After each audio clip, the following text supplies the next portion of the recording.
Okay, hello again, long time no see. So, there have been some positive changes in my life recently, mostly due to work-life balance, and I found myself a lot more free time. And I figured I could try making a video again. I'm recording this on a Sunday, and I just realized, hey, I don't really have anything to do all day, and I don't want to just sit around or anything, so I thought I'd give it a shot. So this is just gonna be a general update on my situation plus some thoughts on what's going on with Mass Effect recently. The reason why I'm gonna speak out Mass Effect because it's actually probably the most important thing or most important piece of media when it comes to my current career and how I got here. And of course we just this week got the Mass Effect Legendary Edition Remaster. I think earlier this year we got news, or was it last year? I think it was last year. I'm not sure. Anyway, we got news of that there is going to be Mass Effect 4 continuing the original trilogy. So I want to talk about that as well a little bit. So first things first, why I'm doing this video on this sort of a very low production value format is because I still enjoy making videos, and the reason why I haven't been doing that is not because I don't like it anymore, it's just because it takes so much time and effort to make one the way I used to make them. If you do scripting and shooting with a separate camera, separate microphone, and lighting, and you shoot the footage, you import it into computer, you do editing, and if you have different types of video footage, which the shot footage and like game footage, and you have to splice them together, that's exponentially more work. So it's usually like a 2 days job for each video, and I'm trying to figure out something that's a little bit easier to manage. That if I have a few hours of free time, I can do a video on something. This so far is the easiest one. If I only do audio and use game footage and other stuff, and maybe try to add some extra flair to it as well. Currently I'm recording this with, again, just my headset, so the audio quality is quite poor, but I'm thinking about maybe investing in like a separate microphone that I can use on my desk, so we'll see about that. So to talk briefly about my current situation first, I'm at my last year of university doing masters on literature and media studies, and my master's thesis is also game focused. I'm writing about or doing research on Dungeons and Dragons narratives, their world building specifically. And aside from that thesis, I have 3 more courses left, and I'm planning to graduate at the end of this year. However, that may or may not happen because currently I'm not doing any studying. I'm working full-time, I suppose, as a writer, depending on how you define it.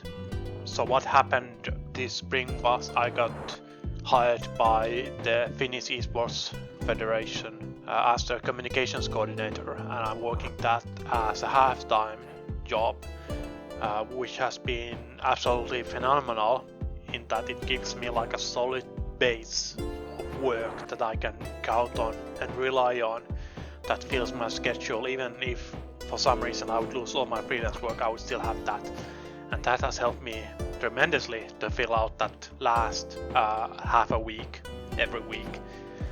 And also as a job, it's been very rewarding and very interesting, and I'm so grateful that they gave me the opportunity. So for the rest of the week, I'm now doing pretty much all of it as a game writer. Well, esports journalism and game writing, but the game writing specifically I've been doing that a lot more this spring as well. I'm still working on, still on board with Surviving the Aftermath. They're just released, I think, a major update. So there's a lot of interesting stuff going on there as well. I suggest you check them out.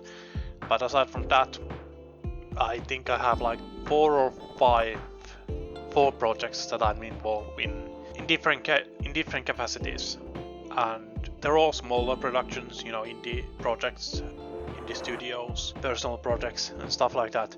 But they do give me the opportunity to do what I really love, I want to do, which is game writing. So I'm doing writing, I'm doing narrative design, I'm planning storylines, doing a lot of like game design as well, or talking about game design at least, with the other people on board, so that's been really great as well. Which brings us back to the Mass Effect Remaster. I have not yet played it myself. I'll probably wait for a little while, perhaps for a price drop, because even though I love the series and it's my favorite game series of all time, I have also played through it quite a lot, many times, so I don't think the experience for me will be as significant as for many other people. And at the moment I have so many other games that I need to play, that I want to play, and I feel like can offer me something new to both enjoy and learn. So I have to prioritize those, but I am happy that the series has gotten this new burst of interest, and hopefully that means that the future is better secured. And from what I've seen, the remaster does look good, especially for what they've done in Mass Effect 1. So I'm really happy about that, and yeah, it's great. And for the final bit, there is the news that happened a while ago, but I didn't speak about then, which is the next Mass Effect, and I just checked it. They released this trailer on December 11, 2020, so it was just barely last year.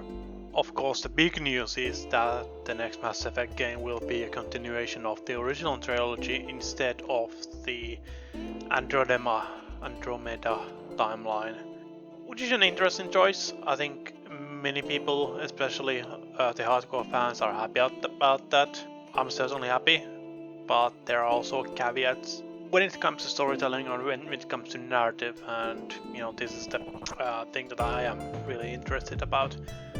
Because there is the tendency of kind of reusing and retreading the same old things with popular franchises that just go on and go on and go on, and not being able to let go and not being able to do something new. Personally, I think the original Mass Effect trilogy ended on like the third game is infamous for its ending, and myself, I was not satisfied with it. In fact, I wrote about 100 pages of fanfiction doing my alternate ending. But aside from the ending, and even for the ending, it was really only the last like 5 minutes that took a very sharp turn towards wholly different sci-fi, aiming more towards like a space opera than the hard sci-fi that Mass Effect is known for.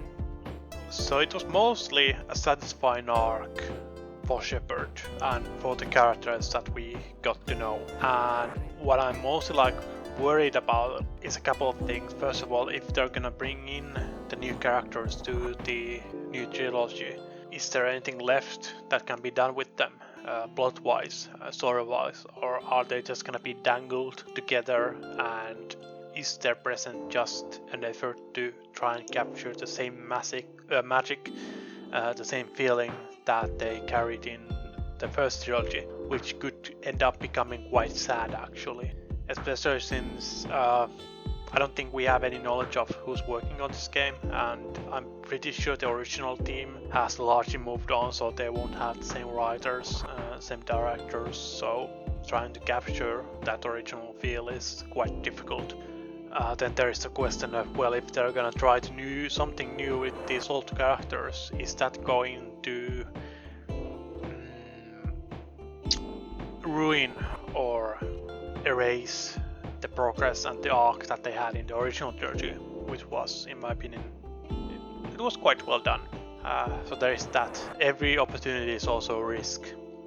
Most glaringly, I think the big question is how are they going to pull this off plot-wise, the new game, seeing how the Mass Effect 3 and the original trilogy had multiple endings.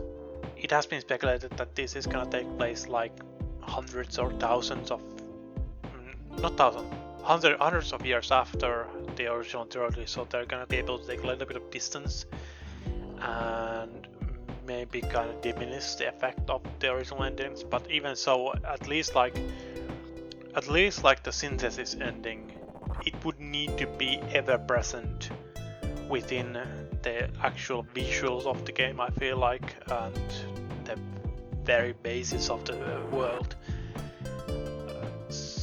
So I think it's probably most likely that they're gonna pick a canon ending. It sucks for that original trilogy, but we have had a good while to kind of enjoy that that idea, that feeling of our playthrough being a canon playthrough just as much as everyone else's. And if at this point that needs to be sacrificed in order for there to be a cohesive continuation for the game series, I think I'm not happy about that, but I can understand that ultimately it's just gonna come down to what the quality of the next game will be. One question of course is like, who are we gonna play as? Is this going to be another Shepard game? Which is difficult. And with Shepard of course, like Shepard was kind of tied to the Reapers, and we handled that, and the Reapers were very much like almost like the biggest threat you could imagine. So actually the question is double-sided, who is going to be a hero and who is going to be the villain of the next installment. Personally, I would hope that they're not going to put Shepard as the main character, maybe keep part of the original cast as the central companion roles, you know, Shepard, Liara, Garrus, Rex, folks like that. Something that could be interesting, maybe we are playing as Shepard's child, but then again, that's gonna depend on the Mass Effect series playthrough. I don't know. Something that I can bounce around what that would be interesting is to play as a character who somehow struggles with the legacy of Shepard. And in that way that could be tied up to the fact that this game has to struggle with the legacy of the original trilogy. You know, being a continuation that was not really, I don't think, expected or necessarily wanted by all people. It would be nice to have a Shepard to be a part of it, as well as the original cast as well, but I think they need to do an exit at some point. Like, the game needs to be able to bring new companions, new characters that the people fall in love with just as much as with the original cast. Because if it clings to the original cast, then it's just gonna be a copy, and it's gonna get diminishing returns, and it's gonna be obvious that what it's doing is essentially pandering without any new ideas or anything like that. So I'm hoping maybe like what they could do, let's say if this is a new trilogy, have the question of Shepard surviving, which is heavily implied by the original teaser trailer, be the central quest or major part of the central quest line in the first game, and have some of the companion characters help you because they are tied to Shepard, because they want to find Shepard. But after that is done, you know, move them away, like let the new characters take the lead. You know, the companion characters can, you know, retire and enjoy their holidays, and Shepard can either, you know, just kick it loose, or maybe there will be like this new commander, not the commander, a general type character like Hackett was, and they're kind of in the background, and they can handle something safer, not having to risk their lives anymore. Or maybe they'll keep doing the same kind of dangerous military adventuring stuff they've always been doing, but again in the background somewhere else, and let the new cast take central stage. I don't know, these are just, you know, ideas that are bouncing in my head, but overall I am happy for the fact that Mass Effect is coming back. Because after Andromeda it was a bit unsure if the series would continue. Because this series is, as I mentioned, it's very dear to me. It is the reason why I am a game writer today. I can pretty safely say that I played through the original trilogy in like a month, and really shook me. Like, it was the first time I encountered this kind of truly immersive and choice-based storytelling in a game. And Mass Effect 3 was the first game that made me cry. And as I mentioned previously, I wrote that 100 plus pages of fanfiction as an alternate ending, and that actually showed me for the first time that hey, I can write long stuff, because that had always felt like impossible for me, like too much to be able to actually write these 100 pages, 200 pages, 300 pages of story. But now I had this my love for the series kind of fueling me. So I'm happy to see that the series is coming back in quite a spectacular fashion, it would seem like. And that's pretty much it. This was mostly just something I wanted to log in because I like the idea that maybe in the future I'm able to look back into what I've been doing with games, and also the fact that this channel is also part of my journey as some, in games with storytelling. So it'd be nice to be able to have some kind of continuation, even if it is sparse and even if it is random. And as I mentioned earlier, I am hoping to perhaps figure out a way how I can do this regularly, and I have had some ideas that I wanted to I want to talk about games. I want to talk about games that I've been recently playing and have impacted me mostly by their storytelling and narrative. And now that I also have some practical down the trenches experience with that, recently I played Control by Remedy, and that was really interesting. And Resident Evil Village is something that has had some interesting aspects to it that I would maybe like to ponder. But we will see. I cannot promise anything. There's so much more going on with my life at the moment. But luckily, as I said, I've been able to get my work-life balance in a better position. I had sleeping problems for a long time, like years, and I finally got some medication that's been helping with that. I think for the first time in 5 to 10 years, I'm able to actually go to sleep in a reasonable hour and wake up quite early. And it's quite staggering to see that, hey, now I actually have a good chunk of free time every day. That's it. Thanks for watching, and I hope you're having a lovely time.